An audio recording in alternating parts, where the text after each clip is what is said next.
I swear, sir, thou art the first knave who ever made us to Duke. But first, Provost, allow me to bail these desultories. Get that away, sir! For the friar and you shall have words over and on. What you have spoke, I pardon. Come, sit you down. We'll borrow place of him. Come, sir. Do you have one word, wit, or impudence that can do the office? If thou hast, rely upon it until my tale be heard, and then hold no longer out.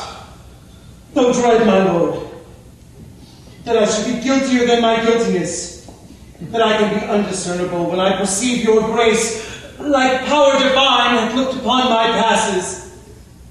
Now, good prince, hold no longer session upon my shame, but let my trial be mine own confession. My immediate sentence then, and sequent death, is all the grace I beg. Come hither, Mariana. Say, wast thou ever contracted to this woman? I was, my lord. Well, take her then, hence, and instantly marry her. Friar, you do the office, which consummate return him here again. Provost, go with him. My lord, I am more amazed at his dishonor than at the strangeness of it. Come hither, Isabel. Your friar is now your prince, as I was then, wholly in advertising for your business. Not changing heart with habit, I am still attorney at your service. Give me pardon that I, your vassal, have employed and pained your unknown sovereignty. You are pardoned, dear Isabel.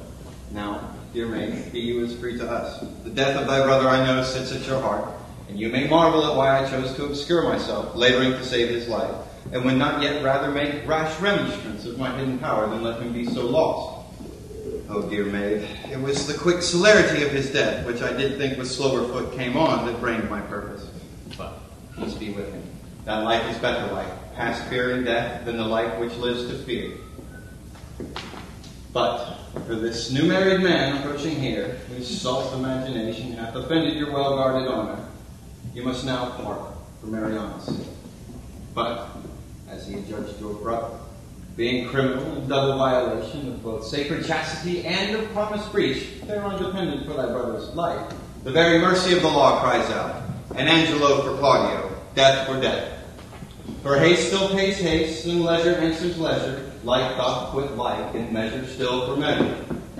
Then, Angelo, thy faults thus manifested, would, though thou wouldst deny thee vantage, we do condemn thee to the very block where Claudio stooped to death, and with like haste, away with the provost.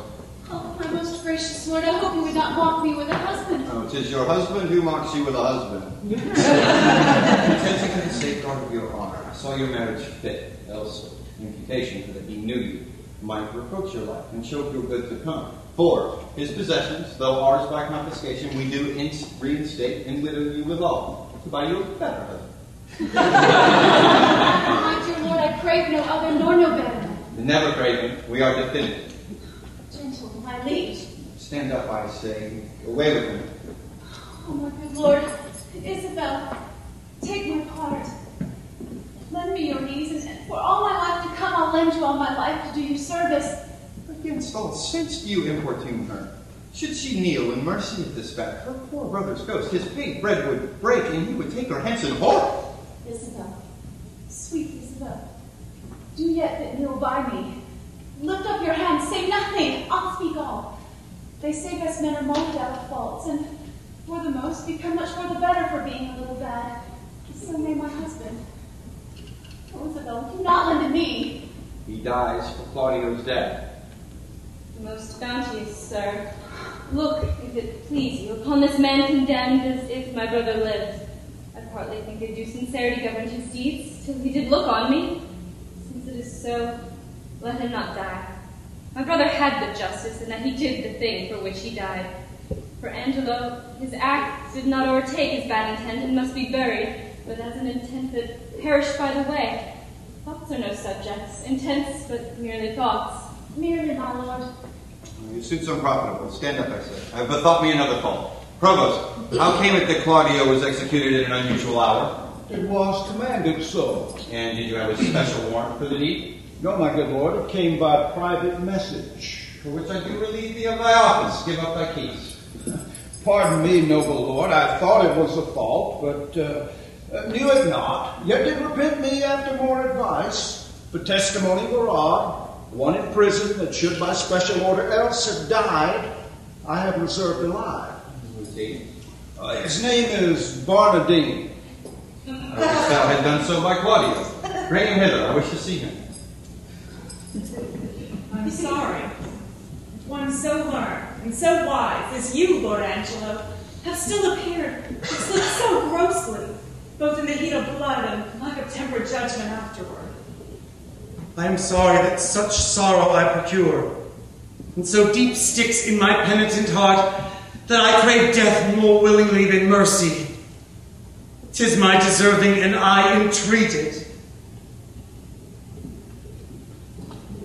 Which is that Barnardine? This, my lord. Be like your brother, that for your brother's sake is he pardoned. But for your own dear sake, give me your hand and say that you will be mine. He's our brother too. I fit the time for that. By this, I perceive Lord Angelo thinks he's safe. Methinks I see a quickening in his eye. Well, Angelo, your evil quits you well. Look, you love your wife. Her work yours. Find an affirmation in myself. But there is one in place whom I cannot pardon. You, sir. You who knew me for an ass, a madman, a coward, a man of all luxury. Tell me, sir, what have I deserved of you that you extol me thus? Faith, my good lord, I spoke it but according to the trick. If you will hang me for it, you may. But I had rather it please you, I might be whipped. Ah, whipped. Then hanged. Provost. If any woman be wronged by this lewd fellow, as I have heard himself swear, then let her appear. The nuptial appointed, let him be whipped and hanged. Your Highness, do not marry me to a whore. Your Highness, now, I made you a duke. Your Highness, do not recompense me in making me a cuckold. By mine honor, you will marry her. Thy slanders I forgive, and remit thy other forfeits. Away with him to prison, provost, and see our pleasure executed. But Mary of Puff, my lord, is praising the death, whipping, and hanging! Slandering a prince deserves it. She, Lord, that you have wronged, look you do restore. Joy to you, Mariana. Love her, Angelo. I have confessed her, and I know her virtue. Dear Excellence, thank you for thy much goodness. There is more behind that is more gratified. Dear Provost, thank you for your honesty and your secrecy. We shall employ you in a better place. Forgive him, Angelo, for bringing you home the head of Ragozine for Claudio's. The offense pardons itself. Dear Isabel, there is a motion that much imports your good to me. So, a willing ear you will incline. What's mine is yours, and yours is mine.